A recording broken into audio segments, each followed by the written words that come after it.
प्यारी साध संगत जी, प्यार से कहना धन निरंकार जी। प्यारी साध संगत जी, शहंशाह बाबा अवतार सिंह जी की बख्शिश और सुमरन की शुरुआत। प्यारी साध संगत जी, सत्संग समाप्त हो चुका था। संगत धीरे धीरे बाहर जा रही थी, लेकिन एक वृद्ध माता जी चुपचाप वहीं बैठी रही।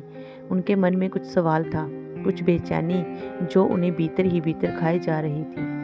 वह धीरे धीरे उठी और सच्चे पातशाह सतगुरु जी के पास आकर हाथ जोड़कर बोली, शहंशाह जी, क्या मैं थोड़ी मदद मांग सकती हूँ? सतगुरु जी प्रेरणा पूर्वक मुस्कुराए। हाँ जी महापुरुषों, बताओ क्या बात है? माता जी की आंखों में नमी आ गई। वह धीरे से बोली, मैं हर रोज सिमरन करने बैठती हूँ, पर मन बिल्कुल नहीं टिकता।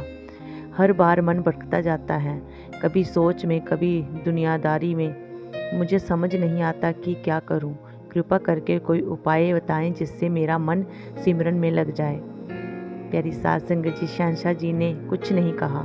वो चुपचाप उठ खड़े हुए और कमरे में बनी अलमारी की ओर चल दिए।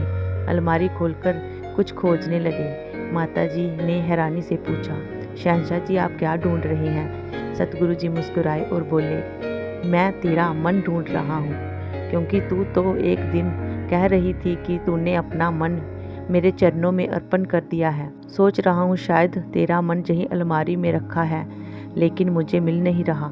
शायद किसी दिन तू चुपचाप उसे फिर से अपने साथ ले गई होगी। माता जी की आंखें भर आई।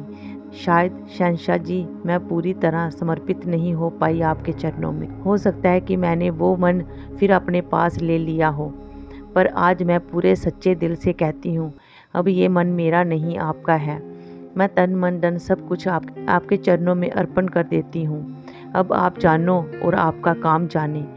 बस एक कृपा और कर दो, मुझे सुमिरन करने की जागृति दे दो। सतगुरु जी माता जी के पास आए। उनकी आंखों में देखकर धीरे से बोले, जब आप सचमुच अपना मन सौंप देते हो तो सुमिरन अब तुम्हारा काम नहीं रहा। सतगुरु निरंकार की जिम्मेवारी बन जाती है तो मन ना टिकने का सवाल ही नहीं उठता। अब तू देख, सिमरन कैसे तुझे खुद ही संभाल लेगा। प्यारी साध संगत जी, जब सच्चे मन से अपना मन सतगुरु को सौंप देते हैं, फिर वह मन माया के जाल में उलझता नहीं, बल्कि सतगुरु की कृपा से निरंकार से जुड़ जाता है। अब उस मन में सिमरन स्वाभाविक रूप से बहता है और हमें जुबान से करने की जरूरत नहीं। मन खुद व खुद सिमरन में लग जाता है और उलझनों से मुक्त होकर परम सत्य में डूब जाता है और सतगुरु निरंकार के ही गुण गाता है। प्यारी साध संगत जी, और उलझनों से मुक्त होकर परम सत्ता में डूब जाता है। प्यारी साध संगत जी, ऐसा ही भाव बन जाता है जब हम